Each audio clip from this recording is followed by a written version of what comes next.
pasukan Isa itu bisa mengalahkan Dajjal plus Yahudi, karena banyak sekali pengikutnya adalah Yahudi.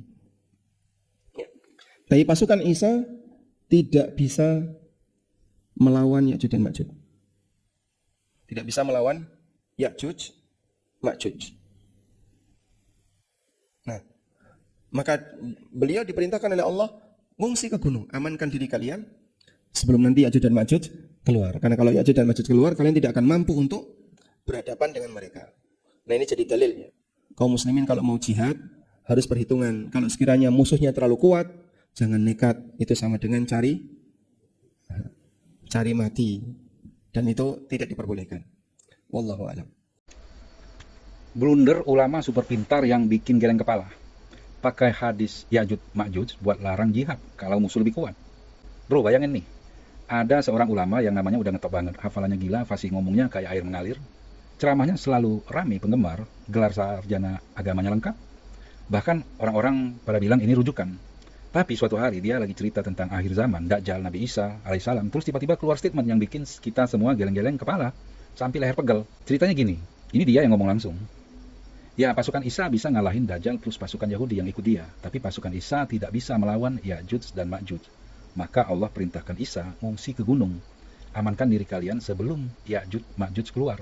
Kalau mereka keluar, kalian gak akan mampu berhadapan. Nah, ini jadi dalil ya, kaum muslimin.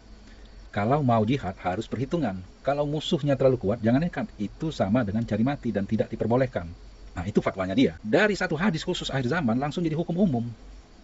Jumlah kita kecil atau musuh lebih kuat, diam aja. Melawan sama dengan haram, nekat sama dengan intihar.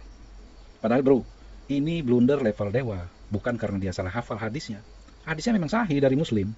Tapi karena orang sepintar dan seberpendidikan ini kok bisa bikin kesimpulan yang janggal banget. Padahal dia pasti tahu banget konteksnya.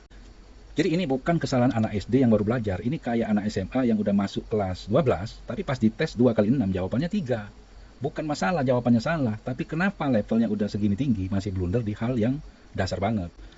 Coba kalau ustaz lain yang dianggap radikal atau tidak sesuai cara Nabi ngomong gini, pasti digoreng habis, diomongi di medsos, di roasting, dibully sampai hangus. Kayak goreng pisang kelupaan di wajan, gosong total.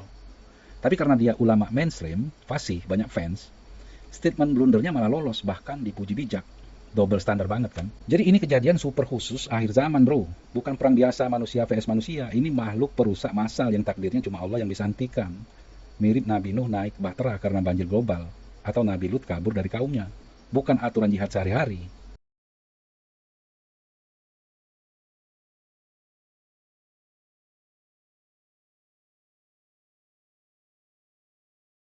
Tapi ulama ini langsung generalisasi. Ini dalil. Kalau musuh kuat jangan jihad. Gak ada penjelasan. Ini konteks khusus. Gak ada bandingin dalil lain. Gak ada sejarah Nabi. Padahal dia hafal Al-Quran. Hafal mungkin ribuan hadis.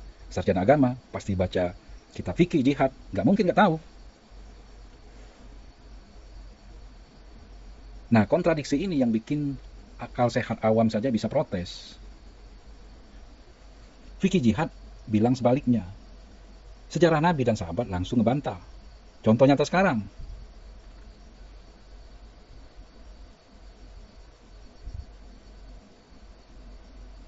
Analogi yang bikin makin jelas. Bayangin ada orang kaya, mobilnya Ferrari, rumahnya mansion, tapi hobi nyuri spion motor yang cuma laku 10.000. Bukan masalah dia nyuri, tapi kenapa orang yang udah punya segalanya masih nyuri yang receh? Itu yang aneh. Sama kayak ulama ini, ilmunya udah level profesor, hafalannya gila. Tapi keluar statement yang awam aja bisa lihat janggalnya. Ini bukan kesalahan biasa. Ini pemelintiran amanah ilmu. Yang paling fatal, jika dia tahu, tapi kok ditutup-tutupi. Dalam Islam, ini dosa besar banget. Kesimpulan, hormati ulama tapi jangan ikut blunder. Jadi kalau kamu dengar statement, jangan melawan kalau musuh kuat, pakai dalil Ya'juj Ma'juj, langsung tanya, Ustaz, ini dalil khusus akhir zaman atau dalil umum jihad? Kok beda sama sejarah Nabi dan fikih? Karena akal sehat plus dalil yang lengkap itu lebih penting daripada popularitas. Wallahu a'lam bishawab.